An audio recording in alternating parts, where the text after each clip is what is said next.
Hello guys and welcome to Numo maths. तो इससे previous video में हमने एक्सरसाइज 1.2 का number 1, number 2, number 3 and number 4 complete कर चुके हैं। तो अब हम उसके आगे यानी कि नंबर 5, 6 एंड 7 करेंगे। सो एक्सरसाइज 1.2 का 5 नंबर क्या कहता है? Check whether 6n can end with the digit 0 for any natural number n।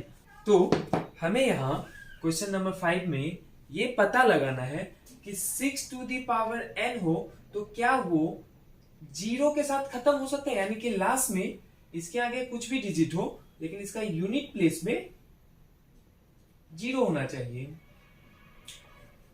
6 to the power n क्या कोई ऐसा नंबर के साथ एंड हो सकता है जहां जिसका यूनिट प्लेस में 0 हो?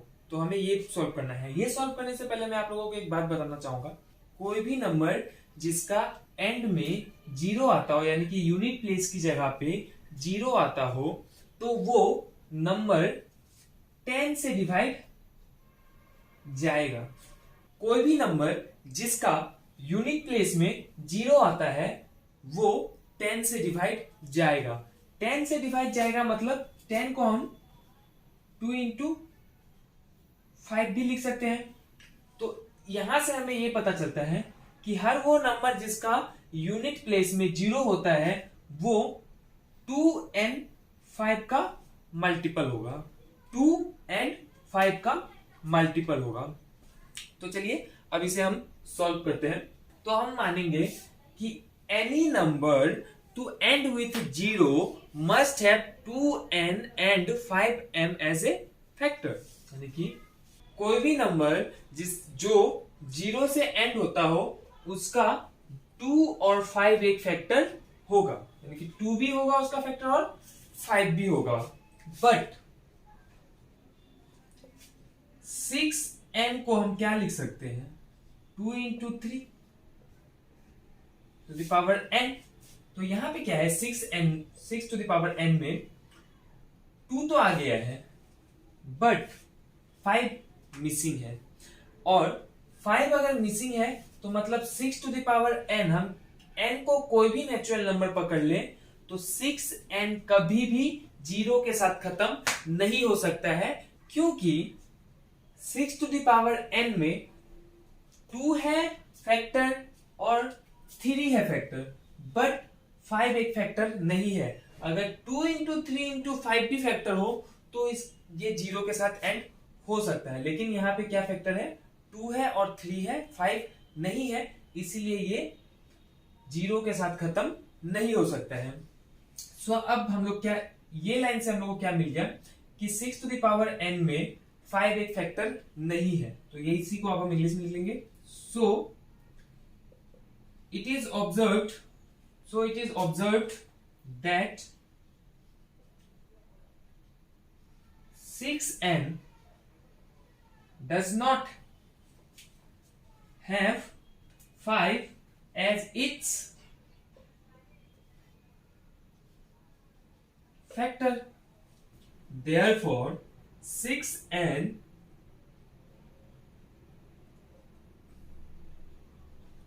cannot end with 0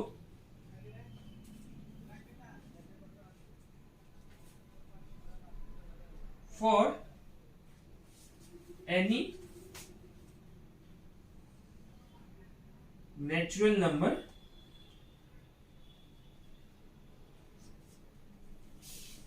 n।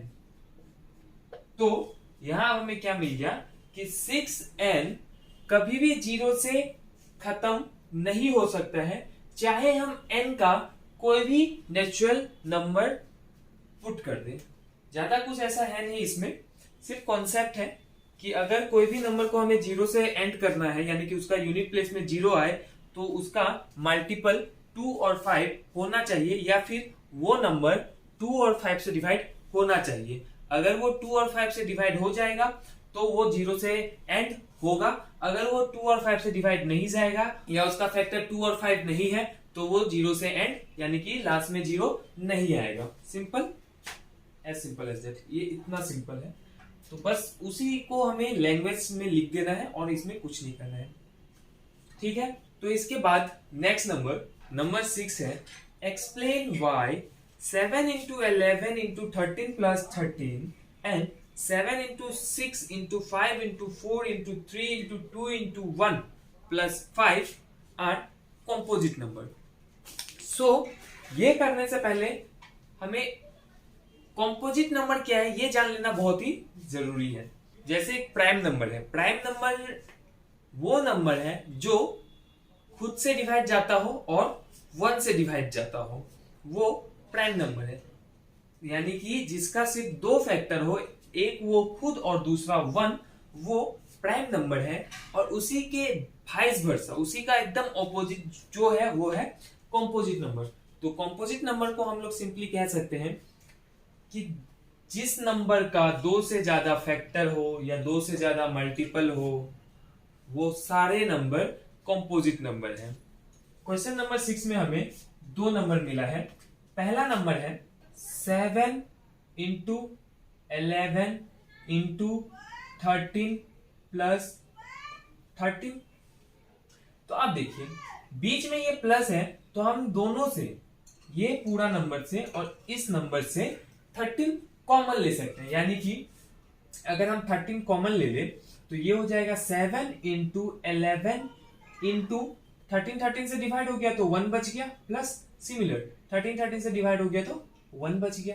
तो अब ये आ गया हमारे पास कुछ ऐसा 13, 7 into 11 is 77, 77 1 जा 77 प्लस 1, तो ये हो गया 13 into 78। अब देखिए 78 को हम फैक्टराइज कर लेंगे।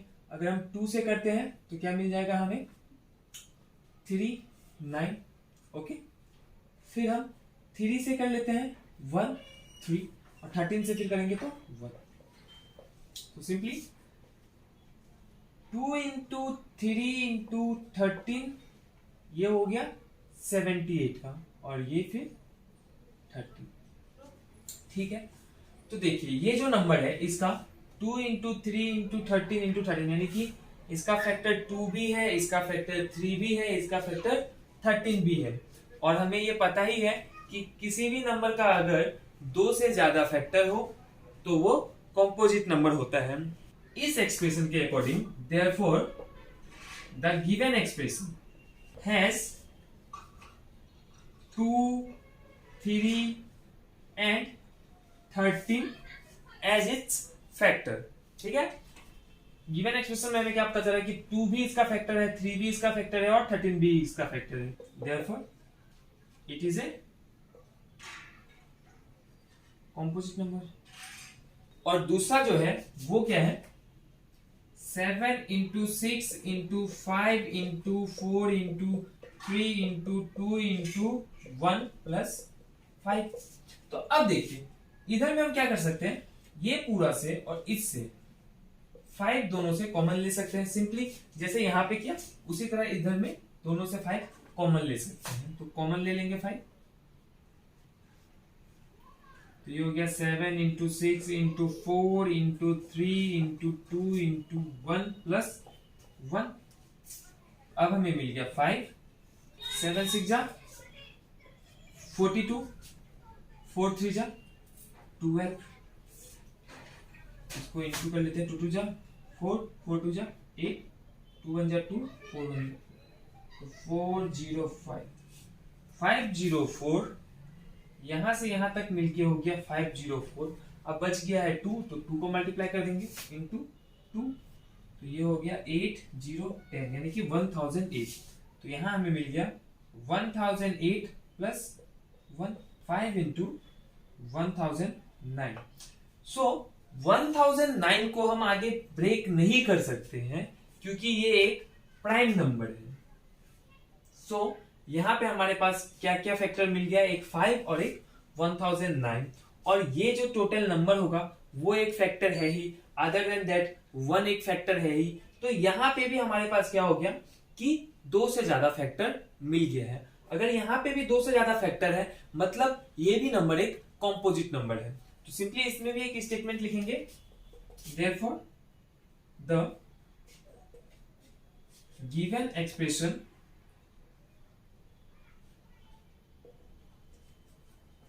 has 5n 1009 as its factor. Therefore, it is a composite number. सो ये भी क्वेश्चन उतना टफ नहीं है। आई होप ये आप लोग को समझ आया हो। चलिए अब नेक्स्ट क्वेश्चन की ओर बढ़ते हैं। लास्ट 1.2 एक्सरसाइज का last question. So question number 7 क्या कहते हैं, there is a circular path around a sports field, यानी कि एक फील्ड है और इसके साइड में एक सर्कुलर पाथ है। Okay, Sonia takes 18 minute to drive 1 round of the field. अगर हम इस पॉइंट को ए मान लेते हैं स्टार्टिंग पॉइंट, तो सोनिया यहां से पूरा एक राउंड जो है करती है 18 मिनट में, और while Ravi takes 12 minutes for the same, और रवि जो है पूरा एक चक्कर मारने का सिर्फ 12 मिनट लेता है। यानी कि सोनिया 18 मिनट्स में जहां पे ये पूरा राउंड कंप्लीट करती है, वहां पे रवि सिर्फ और सिर्फ 12 मिनट्स में ही ये राउंड कंप्लीट कर लेता है। Suppose they both start at the same point at the same time and go in the same direction. अब हम मान लेते हैं कि रवि और सोनिया एक साथ एक समय में और एक ही जगह से एक ही डायरेक्शन की तरफ भागना शुरू किया है। After how many minutes will they meet again at the starting point. तो कितने मिनट के बाद वो लोग स्टार्टिंग पॉइंट पे फिर से मिलेंगे। तो सिंपली यहां पे हमें कुछ नहीं करना है। यहां पे अगर हम इस दोनों का एलसीएम निकाल लेंगे तो हमारा ये आंसर सॉल्व हो गया। भले ही अब देखिए क्वेश्चन इसमें लिख दिया है पूरा पूरी एक पैराग्राफ, और आंसर सिंपल से सिंपल ना 4 से 5 लाइन का है। दोनों को प्राइम फैक्टराइज करेंगे, प्राइम फैक्टराइज कर दिया, उसके बाद दोनों में से एलसीएम निकाल लिया, हो गया, मिल गया हमारा आंसर। तो ठीक है, शुरू करते हैं इसको भी। 12 18 2 से किया 6 टाइम, फिर 2 से करेंगे तो 3 टाइम, फिर 3 से करेंगे तो 1 टाइम, यहाँ पे 2 से करेंगे तो 9 टाइम, 3 से करेंगे तो 3 टाइम एंड 3 से करेंगे तो 1 टाइम। तो यहाँ पे हमें ये मिल गया। अब ये याद कर लीजिए ये किसका टाइम था और ये किसका टाइम था। Sonia times comma 18, 2 into 3 into 3 into 1 and Ravi's time 12 equal to 2 into 2 into 3 into 1। तो प्रीवियस क्लास में मैंने आप लोगों को बताया था कि अगर दोनों में एक नंबर सेम है तो उसे हम 2 नहीं पकड़ेंगे, बल्कि उस दोनों को मिला के हम एक ही मान लेंगे। तो यहाँ पे 2 2 है, ये दोनों मिलके हो गया 1 2, ये 1 3 हो गया, ये 1 2 हो गया, और ये दोनों 3 मिलके 1 3 हो गया, और ये दोनों 1 मिलके 1 1 हो गया। Therefore LCM equal to 2 into 2 into 3 into 3 into 1, 2 2 जा 4, 4 3 जा 12, 12 3 जा 36, 36 1 जा 36। यानी कि ये दोनों फिर से 36 मिनट के बाद स्टार्टिंग पॉइंट पे ही मिलेंगे। यानी कि तब तक सोनिया 2 राउंड कंप्लीट करेगी और तब तक रवि 3 राउंड कंप्लीट करके जहां से शुरू किया है दोनों ने वहीं पे मिलेंगे। तो इसके लिए हम एक स्टेटमेंट लिख देंगे, Ravi and Sonia meet at starting point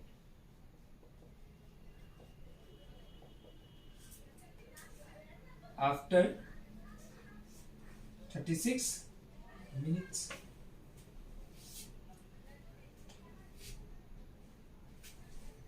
अभी ये 3 क्वेश्चन देख के आप लोगों को लग रहा होगा कि शायद मैथ बहुत ज्यादा इजी है, पर टेंशन मत लीजिए और इतना इजी भी मत सोचिए, क्योंकि मैथ इतना ज्यादा इजी होता तो मैथ ही नहीं होता। टफ है, आगे थोड़ा थोड़ा सीढ़ी बाय सीढ़ी चढ़ते चलेंगे। तो यहाँ पे हम लोग का एक्सरसाइज 1.2 भी खत्म होता है। आई होप कि आप लोगों को इस वीडियो के जरिए मैं जो समझाना चाहता हूँ वो आप लोग समझ पा रहे हो। अगर आप लोग को ये चीजें समझ आ रही है तो प्लीज में हमारे इस वीडियो को लाइक करिए, अपने दोस्तों के साथ शेयर करिए ताकि उनको भी हेल्प मिले। और अगर किसी पॉइंट में आप लोगों को कहीं पर भी कंफ्यूजन हो रहा है तो उसे कमेंट डाउन करिए ताकि हम लोग उसका सॉल्यूशन आपको बता सके। और हमारे इस चैनल न्यूमो मैथ्स को सब्सक्राइब कर लीजिए ताकि आगे आने वाले वीडियोस की नोटिफिकेशन आपके पास मिलती रहे और आप हमारे इस वीडियो को सबसे पहले देखते रहें। Thank you.